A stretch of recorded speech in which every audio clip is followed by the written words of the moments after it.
आपको पता नहीं है इस सादगी पे सर मैं मर जाऊं। देखिए सर इस सादगी पे मैं मर जाऊं, आपको पता ही नहीं है ये मीडिया डेवलपमेंट अथॉरिटी है। सर नहीं सर मुझे प्लीज आपको भी समझाने दें, लोगों को भी समझाने दें। आप आवाम को ट्रक की बत्ती के पीछे ना लगाएं। कानून बन जाएगा तो सियासतदान इसके जुमरे में आ जाएंगे, सियासतदानों पर यह कानून लागू नहीं होगा। ये सिर्फ और सिर्फ मीडिया के लिए है। इसका नाम है पाकिस्तान मीडिया डेवलपमेंट अथॉरिटी। ये आप अपनी नॉलेज में भी इजाफा कर लें, पर्ची पे लिख कर बांध के जेब में डाल लें, और बाकी अपने जैसे सोचने वाले लोगों को भी ये बता दें कि ये कानून अगर बनता है तो किस पर लागू होगा। अब आपको मुझे 1 मिनट देना है। चले ले 1 मिनट पहले मुझे 1 मिनट दे दें। पहले मुझे मैंने ये कहा कि सियासतदानों के लिए अलग अकाउंटेबिलिटी का सिस्टम है, उनको इलेक्शन में जाना पड़ता है, उनके लिए नैब है, एंटी करप्शन है, FIA है, ब्यूरोक्रेट्स के लिए इदारा है उनके हिसाब का, आप कोर्ट मार्शल है। सर हम भी अवाम में जाते हैं, हमारी भी रेटिंग आ जाती है। सर हम और कैमरा भी है ना हमारे ऊपर चेक रखने के लिए, हमारे पे भी बहुत चेक है, हमें ये चेक नहीं चाहिए। क्या जर्नलिस्ट एक तो ये जो सर हम अवाम में जाते हैं ना, हमलावर होती है, हमारी रेटिंग्स आती हैं, आपने खुद कहा वीकली हमसे शेयर होती हैं, हमें पता है क्या रेटिंग्स। आप अच्छा सुने तो सही ना, चले सुन तो लेना 1 मिनट। आपने खुद कहा कि जिस कानून को किसी ने नहीं पढ़ा वो मुसलत किया जा रहा है। जब आपने कानून पढ़ा ही नहीं है, आप उस पर एहतजाज कैसे कर सकते हैं? मैं कल भी यही बहस कर रही थी। पढ़े तो सही। सर आपने दिया ही नहीं है, आपने बहस के लिए उसको ओपन ही नहीं किया। 1 मिनट सर। जी सर आप पता नहीं आप उसको पता नहीं किस कचौड़ी में रख के बैठे हैं, क्या करना चाहते हैं। मुझे नदीम कुरैशी साहब, क्या पाकिस्तान के तमाम मसाइल हल हो गए हैं? क्या महंगाई कंट्रोल में आ गई है? डॉलर का रेट नीचे आ गया है? आटा सस्ता हो गया है? चीनी दस्तयाब हो गई है? इसीलिए अब आपको कुछ नहीं पता और सिर्फ आप मीडिया और इसके कवानीन और एंकर्स और टीवी चैनल्स के पीछे पड़ गए हैं। Keeping this thing in mind कि बहुत से ऐसे टीवी चैनल्स हैं, बहुत से आपके ऐसे माउथ पीसेज हैं, बहुत से ऐसे एनालिस्ट एंकर्स हैं जो कि वही काम कर रहे हैं जो कि सरकारी टीवी काम कर रहा है, लेकिन उसके बावजूद भी आपको मीडिया से प्रॉब्लम है। अच्छा अब मैं आपको कैसे समझाऊं कि आप जिस तरह से इसको परसीव कर रहे हैं सब लोग, या जिस तरह से आप प्रोपेगेट कर रहे हैं वैसा नहीं है। किसी जगह ये माइंड सेट नहीं है कि किसी मीडिया हाउस को, किसी जर्नलिस्ट को या किसी स्टोरी राइटर को नुकसान पहुंचाना है। आपको किस तरह से बताया जाए कि हम ये चाहते हैं कि मुआशरे में जिस तरह बढ़ता हुआ ये अदम बर्दाश्त की फजा है, जैसे लोगों के हाथ में सोशल मीडिया आ गया और वो किसी भी इशू पर, अभी आपने देखा होगा पिछले दिनों सोशल मीडिया पे हमारे एक नेशनल हीरो की डेथ की खबर को इस तरह से प्रोपेगेट किया गया और वायरल किया गया कि उनकी फैमिली को बाकायदा आकर रिक्वेस्ट करनी पड़ी कि हमारी दिल आजारी ना करें। देखिए विनेश, आप तो उस थिंक टैंक का हिस्सा है जिन्होंने इस मुल्क में बेहतरी के लिए बड़ा काम किया है। आप तो कम से कम इन चीजों को समझती हैं कि यहां कोई जाती पसंद और नापसंद के लिए कुछ नहीं हो रहा। आपने कहा क्या तमाम मसाइल हल हो गए हैं? अगर हर शोबे जिंदगी के मसाइल को हल के लिए हम यही फार्मूला अडॉप्ट कर लें कि जी वो काम तो बेहतर ना हो सका, हम कोई और काम भी ना करें। आप उस कौन सी गवर्नमेंट है पाकिस्तान तहरीक इंसाफ की? पहली गवर्नमेंट है पिछले 20 साल में जिसने मीडिया हाउसेस के तमाम ड्यूज, तमाम उनकी लाइबिलिटीज क्लियर की। अगर रेगुलर कोई लाइबिलिटी रहती होगी उसका मैं नहीं कह सकता, अदरवाइज वो पेंडेंसी जो 10-10 साल से थी वो सारी पाकिस्तान तहरीक इंसाफ की गवर्नमेंट ने दी है। अगर मीडिया हाउसेस के लोग अपने छोटे वर्कर को, अपने कैमरामैन को, अपने रिपोर्टर को ये कहते हैं कि जी गवर्नमेंट का प्रेशर है हम पर, इसलिए हम आपको जॉबलेस कर रहे हैं, लोगों को पता होना चाहिए कि गवर्नमेंट कोई प्रेशर बिल्ड नहीं कर रही। गवर्नमेंट ने अरबों रुपए के वाजिबात अदा किया है मीडिया हाउसेस के, गवर्नमेंट ने इश्तहारात की तमाम पेमेंट्स दी हैं। आप मुझसे स्पेशल इस पे एक प्रोग्राम कर लें।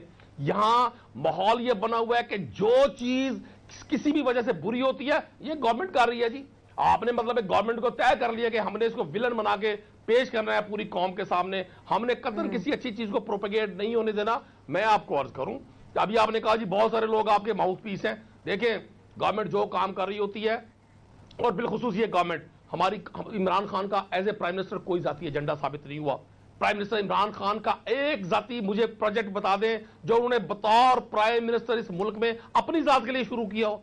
बीबी यहां तो रुकने असेंबली बनते ही लोग पहले प्लान करते हैं कि जी हमने अपना काम कैसे निकालना है। उन्होंने किसी के लिए भी कोई प्रोजेक्ट शुरू नहीं किया सर। देखिए, अब आपको यकीन दिलाना तो बड़ा मुश्किल है ना जी, आपको यकीन दिलाना बड़ा मुश्किल है। आपके जिनके साथ आपकी सिंपैथी है, जिनके साथ आपकी मोहब्बतें हैं, जो आपको देखने में अच्छे लगते हैं, जी जी, बिल्कुल, मेरी शक्ल आपको पसंद नहीं है, इसका कोई इलाज नहीं है। बिल्कुल पाकिस्तानी अवाम के साथ आप बिल्कुल ठीक कह रहे हैं, आपने बिल्कुल सही पहचाना मेरी सिंपैथीज और मोहब्बतें। लेकिन सर आपको ना अपने बेंचेस पे जरूर देखना पड़ेगा सर, आपको देखना पड़ेगा। फिर आपको मेरी बहन आपको तज्जिया करना चाहिए। You should not be behave like a जज। आपको तज्जिया करना चाहिए। आप एनालिस्ट हैं, आप जज नहीं है कि कानून आपने पढ़ा नहीं है। आपको वैसे आप उसका डिसीजन थोपते और तमाम लोग एजिटेट कर रहे हैं। भाई हैं आप मेरे, आपने बहन बोला, मैं आपको भाई। सर मैंने पढ़ा नहीं है, लेकिन आपने मुझे बताया, आप ही फरमा रहे थे कि वो कानून सियासतदानों पे भी लगेगा, तो सर मतलब कि कोई देखेगा नहीं कि क्या है क्या नहीं है। लेकिन सर आप भी जानते नो मैंने ये नहीं कहा, मैंने ये अर्ज की थी आपको, दोबारा कोशिश करता हूं, गुजारिश करूं, आपको गुजारिश करूं। मैंने ये कहा कि हर शोबे जिंदगी के लिए एक अकाउंटेबिलिटी फोरम है। अगर मीडिया के लोग, अब एक छोटा सा अखबार है, उसका नाम नहीं लेना चाहता, मीडिया के वो फोरम्स हैं जहां पे वो अकाउंटेबल होते हैं। किस जगह? सर पेमरा, आपको नहीं पता? मेरी इस बात का जवाब दिया। Pakistan electronic media regulatory authority, PEMRA, वो फोरम है, हमें हर चीज के नोटिस भेजती है सर। जिस दिन प्रोग्राम अच्छा नहीं भी होता ना, उस दिन नोटिस आ जाता है कि आप इसकी एक्सप्लेनेशन दें। सर फाइलें भरी हुई हैं, आपको भेज दूंगी। वो बिल्कुल ऑनरेबल फोरम है, लेकिन क्या उस पर किसी शख्स को रोका गया? लोग पेमरा का नोटिस जाता है, सुबह स्टे आ जाता है कोर्ट का कि जी अभी रोक दे। अगर ये कानून साजी की जा रही है और ये सारे जो नोटंकी के जितने एक्टर दिखते हैं ना, नदीम भाई आपका मसला तो अदालतों से हुआ ना, तो इसका गुस्सा मीडिया पे क्यों निकाल रहे हैं? Not at all. आप देखिए, आप अब अपने वर्ड्स अगर मेरे मुंह में डालेंगे उसका फायदा कोई नहीं। मैं आपको ये अर्ज कर रहा हूं, अगर हमने चीजों को कंट्रोल करना, देखे बिनेश, कभी आप भी इसकी विक्टिम होंगी, मैं भी विक्टिम हो सकता हूं, कोई भी शख्स हो सकता है। अगर किसी न्यूज को नहीं कर सकते, मीडिया को तो कंट्रोल बिल्कुल नहीं कर सकते, सोशल मीडिया को भी कंट्रोल बिल्कुल नहीं कर सकते। चट्टान भाई, तोशा खाना का ताना आज भी मिल रहा है और पता नहीं कब तक मिलता रहेगा। वंस एंड फॉर ऑल इसको करें क्लियर भाई। देखिए बिनेश, जहां तक फेक न्यूज के ताल्लुक है, तो फेक न्यूज की फैक्ट्री जो है वो तो पीटीआई है और इनके स्पोक्समैन है। आपके प्रोग्राम में आके आपको पता है, मुझे पता है कि कितना गलत फिगर्स जो है ये लोग देते हैं और किस तरह के फेक न्यूज जो है लोग फैलाते हैं। तो अभी इन लोगों के पास सिर्फ दो ही रास्ते हैं अपनी सियासत के बका के लिए, अपनी जिंदगी के लिए, बल्दियाती इलेक्शन के लिए, आने वाले इलेक्शन के लिए दो ही रास्ते हैं। एक वो डब्बा जो कभी फवाद चौधरी उठा के एक जगह दूसरी जगह लेके जाता है कि ये देखो हमने डब्बा बनाया है, कभी दूसरा मिनिस्टर उठा के कभी किधर ले जाते हैं, कभी किधर ले जाते हैं। और दूसरा ये कि मीडिया का गला दबाओ और मीडिया के लिए भी एक इस तरह का इदारा बनाओ जिस तरह की सियासतदानों के लिए नेब का इदारा बनाया है, ताकि ये मीडिया को मीडिया पाबंद तो है लेकिन उसको गुलाम बनाना चाहते हैं, ताकि ये हमारे जो झूठ है उसको एक बार फिर सच साबित करे।